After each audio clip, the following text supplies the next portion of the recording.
This week on the Big Thunder podcast, there's a new Wicked experience at Universal. And we're going to see if it's popular or if it's not popular.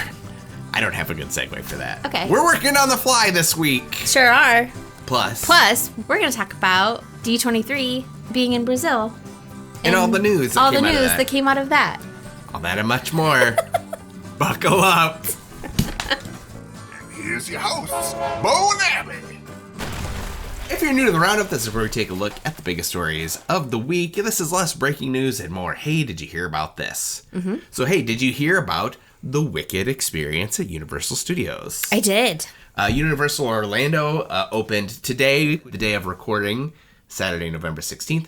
The Wicked experience. This is inside the park at Universal Studios, Florida. Mm-hmm. Guests can follow the Yellow Brick Road into the experience and go to various rooms dedicated to iconic locations from the movie Wicked, including the Shiz University where the characters meet. And then, of course, there's the Emerald City.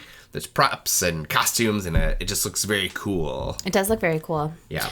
Can I tell you something? Sure. I know almost nothing about Wicked. I really don't either, but I know the Wizard of Oz. I know, like, the very basic things that Glee taught me. Sure. Had it not been for Glee, I probably would not have, like, known the songs or any of it. Do you know what just clicked for me maybe in the last week? Do you remember the John Travolta, Adele Dazeem thing? Yeah. Okay.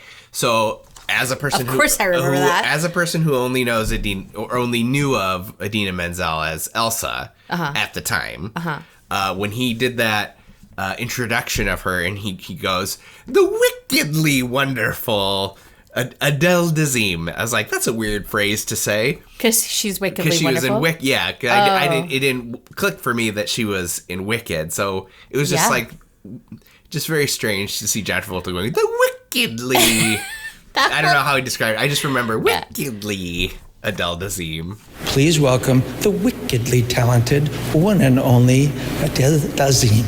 I remember it so much. I remember watching it live, where I was sitting, how our living room was arranged. Like, because I remember, like, looking back at you and being like, what did he just say? Like, oh, it was so cringe. Yeah. Poor John Travolta.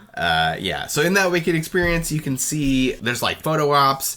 And as of now, there's the characters you can meet being Elphaba and Glinda. That was super neat. We watched Super Enthused's video last night of her going through, and I was not expecting Glinda and Elphaba, I can never say her name. Yeah. Elphaba. The Wicked Witch. To open the doors and be, like, right there. And their costumes, and they looked super good. Yeah. As of now, there's not, like, a set meet and greet. It sounds like it'll just be by chance that they'll be there. I guess it might only be until the film opens, which is on November 22nd. So if you're going to meet them, you got to hurry.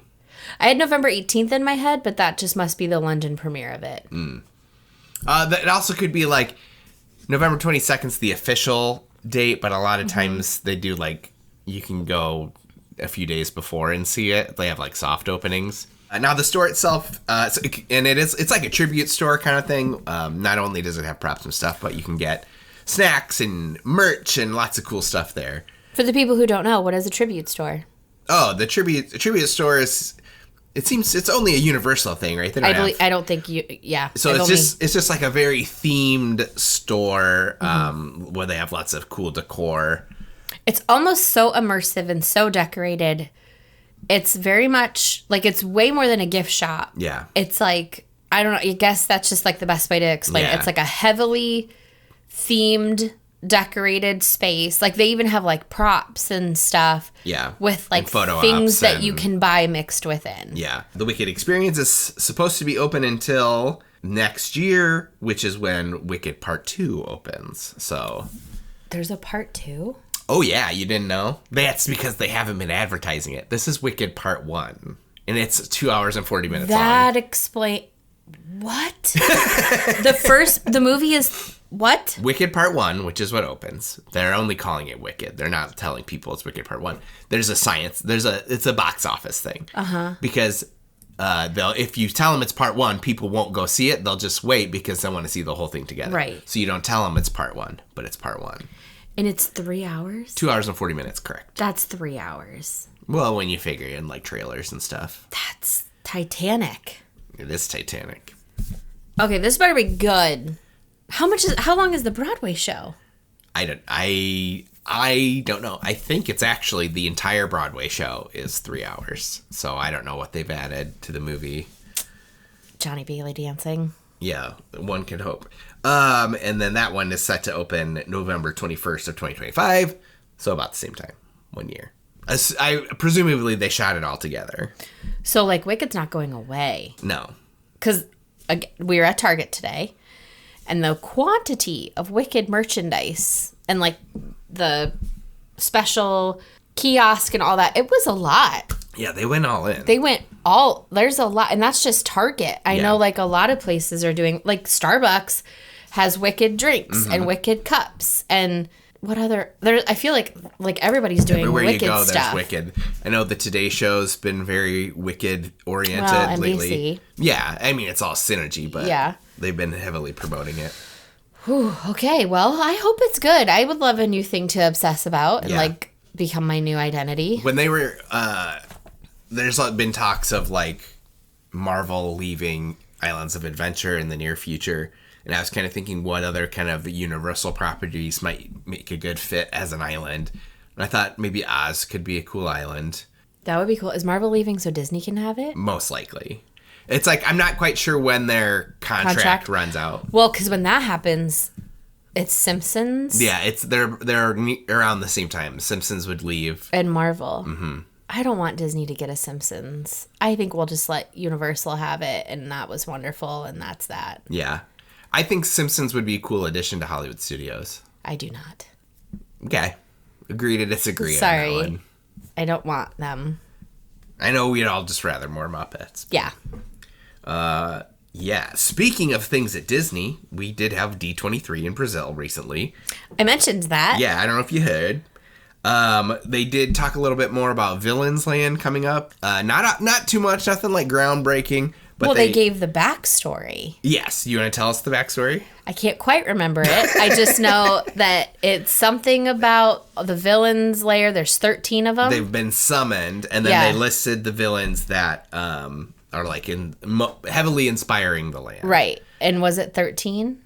Or am I making that up? 13. Which, but unlucky 13. But I feel like a couple of these villains. Well, one of them's on here technically twice. Well, there's two versions of them, apparently. So I've got the Queen of Hearts, Jafar, the Evil Queen, Yzma, Cruella, Captain Hook, Maleficent, Gaston, Mother Gothel, Ursula, Hades, Chernabog, and Maleficent as a dragon. And where is Dr. Facilier? That was my point. That's what I was going to say. Why did we get Yzma? Is it for a ride? Is it because they're going to make her ride? That is such a weird. Yzma. To me, that's such a weird pull outside of that ride. Yeah.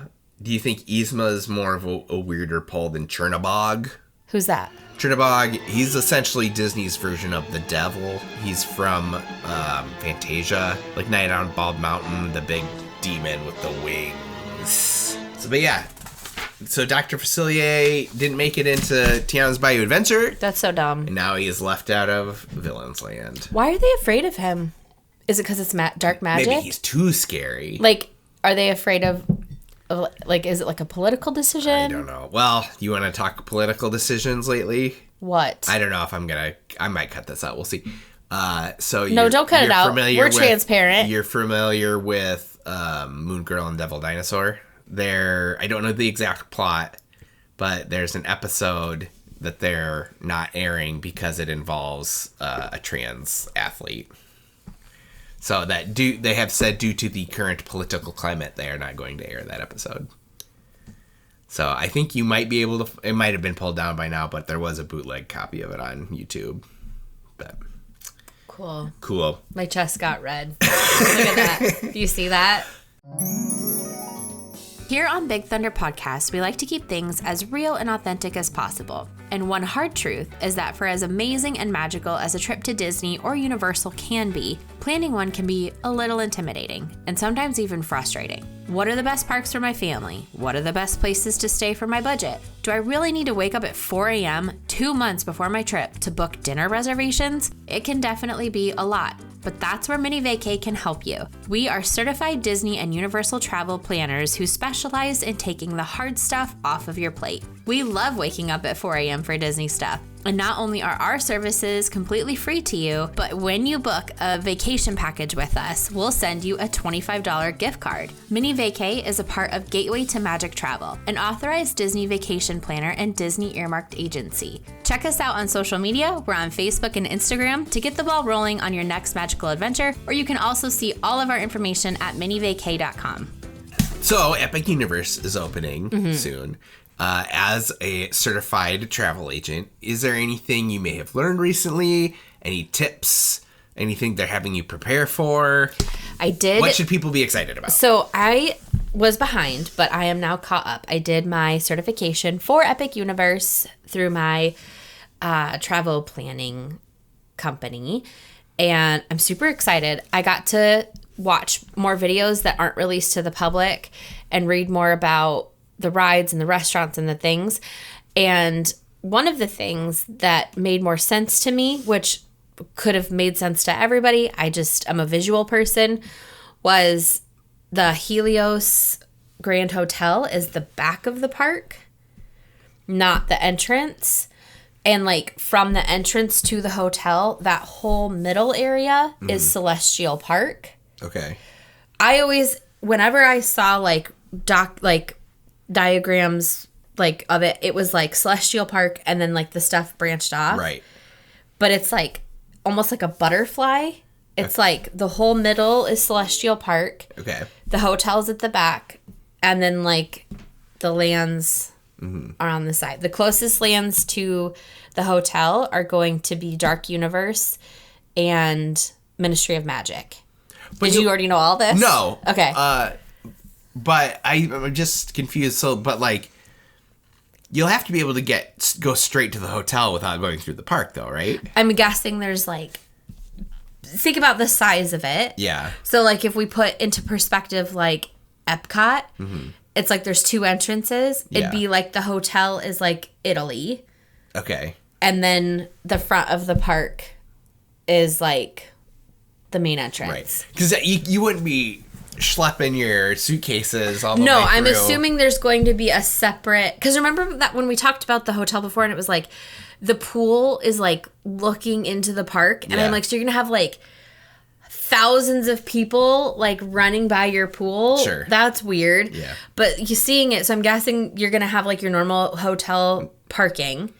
And then they're going to like work it into like backing up into the park. Yeah. So it made a lot more sense when I saw it like that. Yeah. Speaking of those pools, when I was looking at some of the concept art and whatnot, they're all like circles. They're like connected circles. And I was looking at being like, I bet they had to be real strategic how they placed those circles, because you could very easily turn them into hidden Mickeys.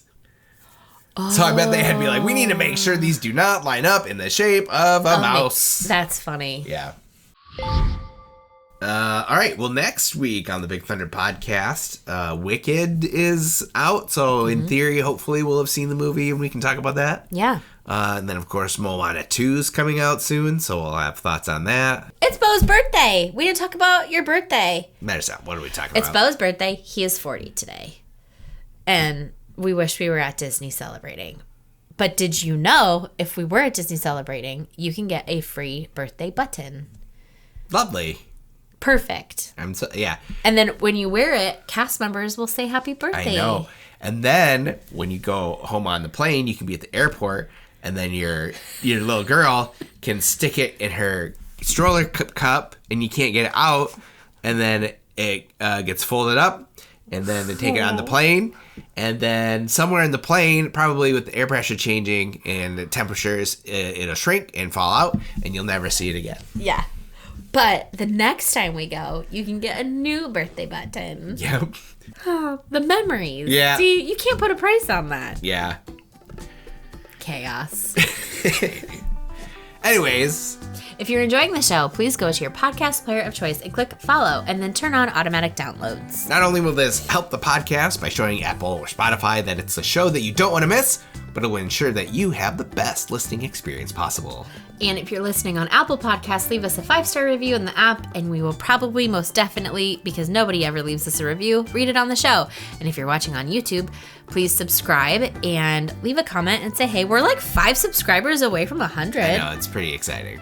That's amazing. So, cool. Yeah, but honestly, the best thing you can do to help the show with your support, help us grow, help the Big Thunder podcast find an audience is just to tell a friend, preferably one that loves Disney, Universal, and stupid games. All right. Well, happy birthday. Thanks for coming. And enjoy the ride.